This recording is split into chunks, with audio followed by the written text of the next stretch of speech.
Quand on cherche un corrigé PDF pour un exercice de transmat 6e, le danger est de recopier une réponse sans comprendre. En mathématiques, une solution fiable ne donne pas seulement le résultat. Elle montre les étapes, les unités et la méthode. Aujourd'hui, on apprend à reconnaître un bon corrigé et à l'utiliser pour progresser. À la fin de cette leçon, tu sauras repérer si une correction de niveau 6e est sérieuse. Tu apprendras aussi à vérifier un résultat avec un calcul simple ou une estimation.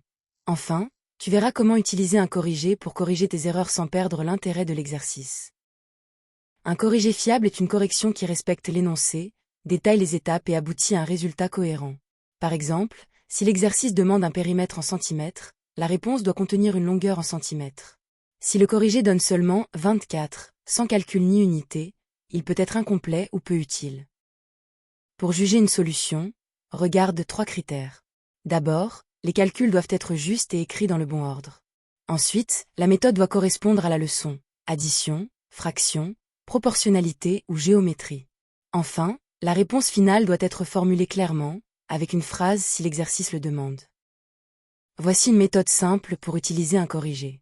D'abord, cherche seul pendant quelques minutes, même si tu n'es pas sûr. Ensuite, compare uniquement la première étape avec la correction. Enfin, reprends ton travail en expliquant l'erreur, calcul, consigne mal lue, unité oubliée ou méthode mal choisie. Premier exemple, calculer 18 plus 7 fois 3. Un corrigé fiable rappelle la priorité des opérations. On fait la multiplication avant l'addition.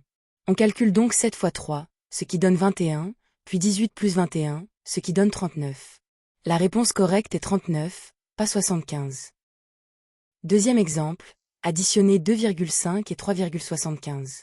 Un bon corrigé aligne les chiffres selon la virgule, car les dixièmes doivent être ajoutés au dixième et les centièmes au centième. On obtient 2,50 plus 3,75, donc 6,25. Écrire 5,80 montrerait une mauvaise gestion des décimaux. Troisième exemple. Un rectangle mesure 8 cm de longueur et 5 cm de largeur.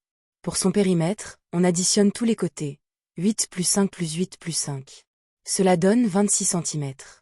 Un corrigé fiable peut aussi écrire 2 fois parenthèse 8 plus 5, donc 2 fois 13, égale à 26 cm.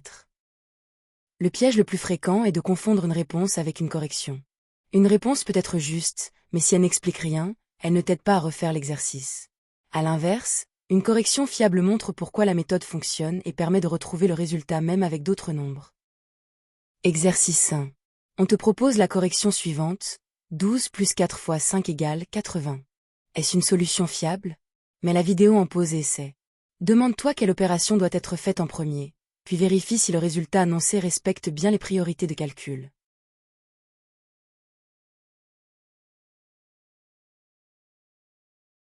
Correction, cette solution n'est pas fiable. Dans 12 plus 4 fois 5, la multiplication est prioritaire, donc on calcule d'abord 4 fois 5, ce qui donne 20. Ensuite, 12 plus 20 égale 32. Le résultat 80 vient probablement d'un calcul fait dans le mauvais ordre. Exercice 2. Un corrigé écrit. Un segment mesure 4 cm, un autre mesure 35 mm, donc la longueur totale est 39 cm. Est-ce fiable? Mets la vidéo en pause et essaie. Fais attention aux unités, car additionner directement des centimètres et des millimètres provoque souvent une erreur.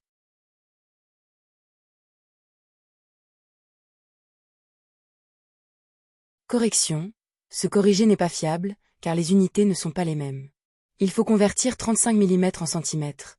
35 mm égale 3,5 cm.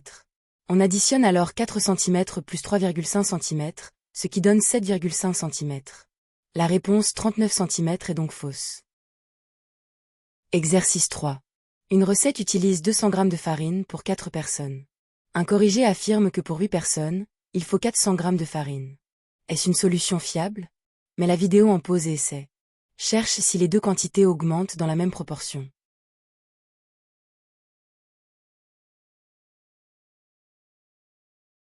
Correction. Ici, la solution est fiable. Le nombre de personnes passe de 4 à 8, donc il est multiplié par 2. En proportionnalité, la quantité de farine est aussi multipliée par 2. Ainsi, 200 g fois 2 égale 400 g. Le corrigé suit bien une méthode claire. À retenir, un bon corrigé ne remplace pas ton raisonnement, il le guide. Vérifie toujours les étapes, les priorités de calcul, les unités et la phrase réponse. Si tu ne comprends pas une ligne, ne la recopie pas tout de suite. Reprends l'énoncé et cherche quelle règle de 6e est utilisée. Pour t'entraîner avec des corrections claires et adaptées au collège, télécharge la fiche d'exercice corrigée gratuite sur math-college.fr. Utilise-la comme un outil. Fais d'abord les exercices, puis compare ta méthode avec le corrigé pour progresser vraiment en mathématiques.